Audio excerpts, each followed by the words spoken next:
The Human Resource Development Council (HRDC) was established by the HRDC Act No. 17 of 2013 in a supervisory capacity and acting as government's advisor on human resource development.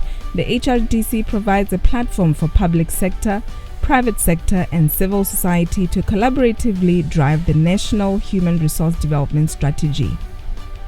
HRDC coordinates efforts by all parties to study Botswana's education and skills development mechanism, assesses its impact on national priorities, identifies barriers to effective delivery of the NHRDCs, and mutually agrees on targeted solutions that should be implemented in the short, medium, and long term in alignment with strategic intent.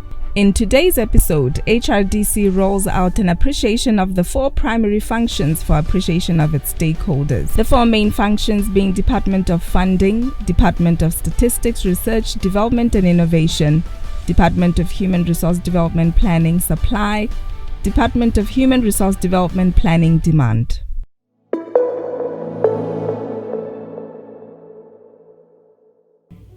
Raphael Dingalo is my name, the Chief Executive Officer of the Human Resource Development Council. His Excellency the President, Dr. Mokgweetsi Eric Masisi, has pronounced on the transformation of the country from mid to high income status. Now, the transformation is also anchored around the transformation from resource to knowledge-based economy. Now, as the Human Resource Development Council, we support this undertaking by coordinating all efforts for planning and funding. Now, under planning, we have developed the National Human Resource Development Plan, which is a blueprint that details how we are going to align our education and training sector to be able to champion this transformation. And we are also responsible for developing institutional plans. Now, the institutional plans are aligned to the National Human Resource Development Plan in that they articulate what institutions are producing that will be able to support what industry is about.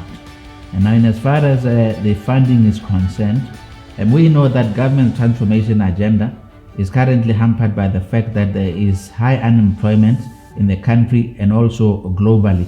In this undertaking, we have developed the job seekers module, which seeks to assist those who are looking for jobs to be able to link up with industry.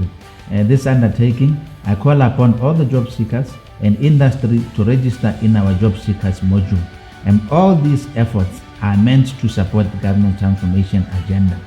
Now, as HRDC, we have come up with key initiatives that will support this transformation agenda. One of the initiatives entails exporting the labor. And of course, yes, we are going to utilize the job seekers module to do that.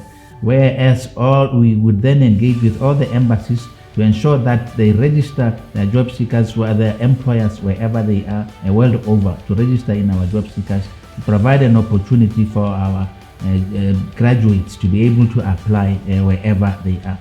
We are also coming up with an initiative to come up or set up the job fair. As HRDC, we have been known to be running the career fair. We are now moving beyond the career fair to look into the jobs fair. And this is where we are going to link job seekers again with the employers. And the other initiative that we are coming up with is the retooling and reskilling for emergent industry and also the major projects that government is coming up with. The other major initiative that we are undertaking is retooling and reskilling for emergent industries and mega projects. Now, this is where we will be going out to industry to make a determination of what major projects they are undertaking, and then we will be able to develop skills or work around the skills for them. Let me conclude by supporting government's continued fight against COVID-19, that we need to wash our hands regularly with water and soap, that we need to social distance, and lastly, that we need to wear a mask. And more will be unpacked by my colleagues. I thank you.